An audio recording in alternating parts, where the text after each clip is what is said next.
بسم اللہ الرحمن الرحیم۔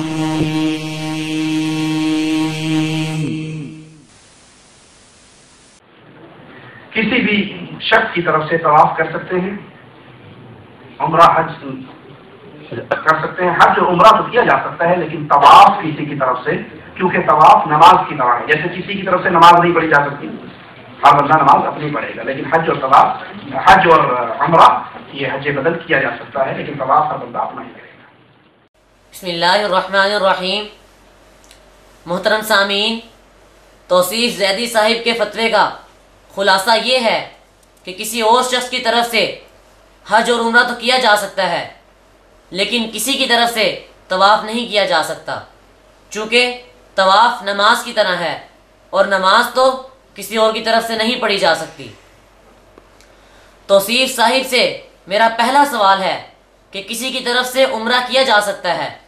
آپ اپنے اس فتوے پر قرآن و حدیث سے صرف ایک صحیح اور صریح دلیل پیش کریں، چونکہ آپ نے یہ مسئلہ بتایا ہے تو اس کی دلیل آپ کے ذمہ قرض ہے۔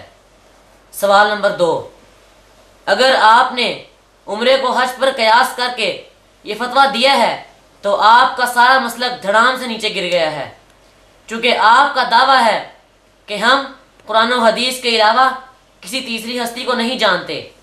کیا اب آپ کا یہ قیاس قرآن ہے، حدیث ہے یا کوئی تیسری چیز؟ توصیف صاحب یہ کنفیوژن ختم کریں کہ اگر کوئی حنفی عالم قیاس کرے تو اس پر آپ دل کھول کر تنقید کرتے ہیں، لیکن وہی قیاس جب آپ خود کریں تو وہ آپ کے سر کا تاج بن جاتا ہے۔ سوال نمبر 3، آپ کے پاس دو ہی آپشن ہیں۔ نمبر 1، عمرے والے فتوے پر قرآن و حدیث کی دلیل پیش کریں۔ نمبر 2، اگر قیاس کرنا ہے تو پھر اعلان کریں کہ ہم قرآن و حدیث اور قیاس کو مانتے ہیں، اور ہم لوگوں کے سامنے یہ غلط بیانی کرتے ہیں۔ اہل حدیث کے دو اصول، فرمان خدا، فرمان رسول۔ لیکن اب تمہاری یہ دوغلی پالیسی اور دھاندلی نہیں چلے گی، لہٰذا یا اپنا فتویٰ بدل یا اپنا نعرہ بدل۔ خوب پردہ ہے کہ چلمن سے لگے بیٹھے ہو، خوب پردہ ہے کہ چلمن سے لگے بیٹھے ہو، صاف چھپتے بھی نہیں، سامنے آتے بھی نہیں۔ سوال نمبر 4، تم نے فتویٰ دیا کہ طواف کسی کی طرف سے نہیں کیا جا سکتا چونکہ طواف نماز کی طرح ہے، تو اب مجھے بتا کہ یہ جو حج و عمرہ کے جواز کا فتویٰ دیا ہے، کیا وہ طواف کے بغیر ہی ہوگا؟ کیا صرف اکیلا طواف ہی نماز کی طرح ہے؟ حج و عمرہ میں کیا جانے والا طواف نماز کی طرح نہیں، تو پھر وہ کیسے جائز ہو گیا؟ یہ اکیلا طواف کیسے ناجائز ہو گیا؟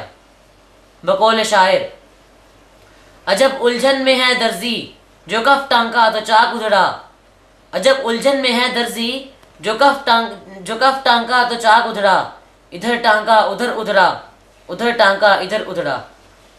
سوال نمبر 5، طواف کے مسئلے میں پھر تو نے قیاس کیا کہ اس کو نماز کی طرح کہہ کر نماز پر قیاس کیا، تو کیا صرف وہی قیاس غلط ہوگا جو ہم کریں، اور وہی قیاس جب تم کرو تو وہ صحیح ہو جاتا ہے؟ حضرات غیر مقلدین، تمہارا یہ دو روخہ پن بالکل آشکارا ہے۔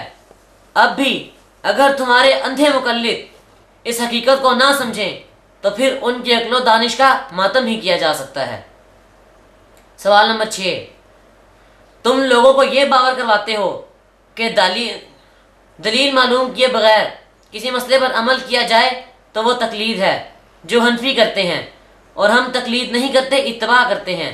اتباع یہ ہے کہ مسئلے کو دلیل سے معلوم کر کے پھر اس پر عمل کیا جائے۔ توصیف زیدی، اب تو میدان میں آ، تیرے سامع نے مسئلہ پوچھا حج و عمرہ اور طواف کا، تو نے مسئلہ بتا دیا بغیر دلیل کے، اب وہ اس پر عمل کرے گا بغیر دلیل کے، تو پھر یہ تقلید ہوئی یا اتباع؟ اور اس نے کس کی تقلید کی؟ 15ویں صدی کے توصیف ملتانی کی، جس کی علمی کیٹیگری ناظرہ فعل ہے۔ اب تیری مثال ٹیکسی کے اندھے ڈرائیور کی ہے، اور تیرے سامعین تیری ٹیکسی کے سوار ہیں، یوں وہ توصیف اندھے کے اندھے مقلد ہیں۔ بقول شاعر، اذا کان الکفیف دلیل قوم سیہدیہم طریق الہالکین، جب اندھا لوگوں کو راستہ بتانے والا ہو تو وہ انہیں ہلاکت والے راستے پر ڈال دیتا ہے۔ بقول شاعر، اندھوں کو ہدایت کیسے ملے اندھوں کو پکڑ کر چلتے ہیں، اندھوں کو ہدایت کیسے ملے اندھوں کو پکڑ کر چلتے ہیں، بینوں سے عداوت رکھتے ہیں بینا کی شکایت کرتے ہیں۔ الغرض میرے یہ 6 سوال توصیف ملتانی اور تمام غیر مقلدوں کے ذمہ قرض ہیں، وہ میدان میں آئیں اور جواب دیں، ورنہ تقریروں کا دھندا چھوڑیں، چونکہ یہ ان کے بس کا روگ نہیں ہے۔ والسلام۔ حدیثوں پر عمل کرنے کے دعوے اور ہوتے ہیں، حدیثوں پر عمل کرنے کے دعوے اور ہوتے ہیں، پیغمبر کی اطاعت کے تقاضے اور ہوتے